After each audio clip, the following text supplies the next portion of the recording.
عمران خان کو انصاف دے میرے مالک، یہ ظالموں کے پنجوں میں پھنسا ہوا ہے یا اللہ ایک ایماندار انسان یا اللہ اس قید میں بیٹھا ہوا ہے، میرے مالک عمران خان کو رہائی دے دے، اے میرے پروردگار عمران خان کو رہائی دے دے، عمران خان کو انصاف دے دے، میرے مالک ایک ایسا حاکم ہمارے ملک پہ مسلط کر دے جو ایماندار ہے، اور وہ ایک عمران خان ہی ہو سکتا ہے میرے مالک، یا اللہ عمران خان کی رہائی کر، اے میرے مالک ہمارے ملک کو بچا لے، ایک ایماندار اے میرے مالک ایک ایماندار حکمران مسلط کر دے، وہ عمران خان کی صورت میں ہے میرے مالک، یا اللہ ظالموں سے بچا دے میرے مالک، تو رب ہے میرے مالک، تیرے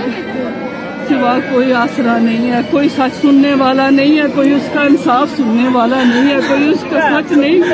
سنتا، وہ سچا انسان ہے میرے پروردگار، وہ پابند سلاسل بیٹھا ہے اور اس کی سچائی کو کوئی نہیں سن رہا میرے مالک، وہ بے بس ہے، اے میرے مالک اس کی بے بسی ختم کر دے، تجھے تیرے حبیب کا واسطہ ہے میرے پروردگار، آمین۔ جی میرے ناظرین، آپ نے ویڈیو سنی، ویڈیو میں دیکھیں کہ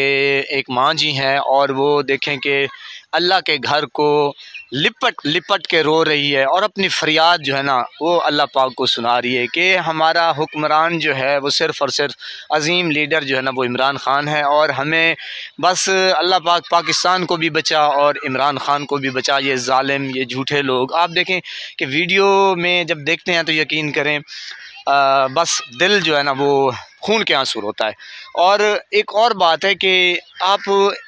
صرف یہ دیکھیں کہ عمران خان واحد لیڈر ہے، وہ واحد لیڈر ہے، یقین کریں میرے خیال میں اس وقت دنیا کا عظیم لیڈر بن چکا ہے کہ جس کے لیے اللہ کے گھر میں جا کے لوگ فریاد کر رہے ہیں، اور جناب اتنے رو رہے ہیں کہ میں نے کہا جناب میرے پاس تو الفاظ نہیں ہے۔ بہرحال ویڈیو آپ نے دیکھی جناب، اللہ پاک آپ کو سلامت رکھے، ہنستا بستا پھولوں کی طرح مہکتا ہوا رکھے، نماز 5 وقت ادا کیا کریں، والدین کی خدمت کرتے رہا کریں، ہمسایوں کا رکھے خاص خیال، ہمیشہ حق اور سچ کی آواز کو بلند کیجیے۔